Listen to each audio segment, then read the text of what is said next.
think you guys are in it. Hopefully I'm in it.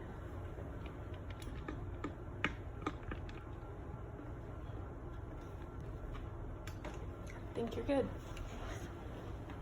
Yep. What do Olympic cycling and blood doping have in common? The 1984 Los Angeles Olympic Games. Blood doping is used for athletes to perform at a different level. They receive something very similar to a blood transfusion of oxygenated blood that they receive before their athletic event in order to perform at higher levels, or so they thought. Who would have thought that blood doping could have been used to perform better? The Americans. Caitlin Gidding with bicycling said that for 72 years, the Americans had gone without winning an Olympic medal. During these Olympic Games, they went on to win 9 Olympic medals.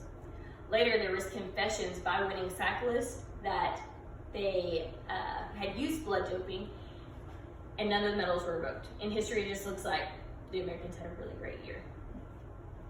If you didn't think cycling was intense, you might think it is now. A lot of us can recall a time whenever we learned to ride a bike. The wind in our face, scraped knees and elbows, losing our training wheels, all great things. Many times today, we lose the essence of the bicycle being a universal form of transportation. It's been taking us a lot of places all throughout history. Today we will learn the history of cycles, the types of bicycles, and the races that we will see in the 2020 Tokyo Olympics. Bicycles have had a major impact on history. In 1817, the first bicycle was introduced. David Mosier, with International Biking Fund, says it was created by Karl van Drais, a German. This was known as the running machine. It was created because of worldwide starvation and the slaughtering of horses. This running machine, you would have to take a running start with it, hop on it, and let it go. You'd have to balance it on its 2 wheels. It didn't have pedals and it didn't have brakes. In 1885, a newer model came out. This was considered the safety bicycle. According to bicyclinghistory.net, James Starley started this production of the safety bicycle called the Rover. It featured pedals and brakes for safety. This also started as the golden age of bicycles. This era lasted from the 1900s to 1950s. Now that we've uncovered some of the history, let's look at the modern types of bicycles that have developed from the 1885 model.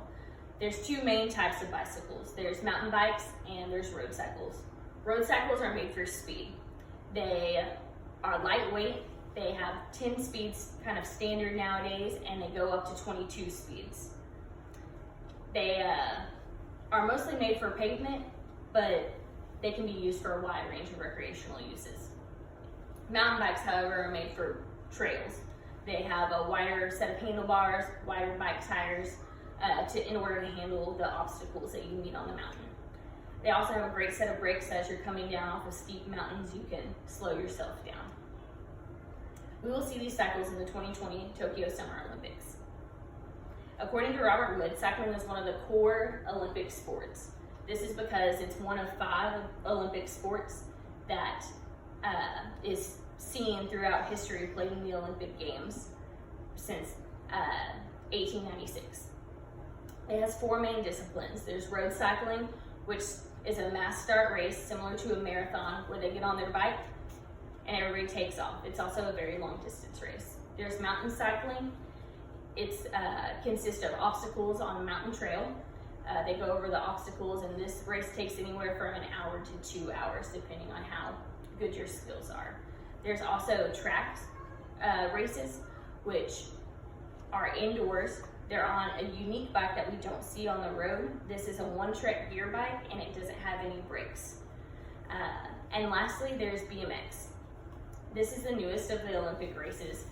It consists of a single loop dirt track with bumps and obstacles, and then it takes about 40 seconds for the riders to get around on it. We'll see 22 events at the Olympics, at the Tokyo Summer Olympics this year. This makes cycling one of the worldwide best spectated sports. Today we've looked at the history of cycles, the types of cycles, and the races that we're going to see in the 2020 Tokyo Summer Olympics. John F. Kennedy says, "Nothing compares to the simple pleasure of riding a bicycle." I hope you guys enjoy the riding of the bicycles during the 2020 Tokyo Summer Olympics.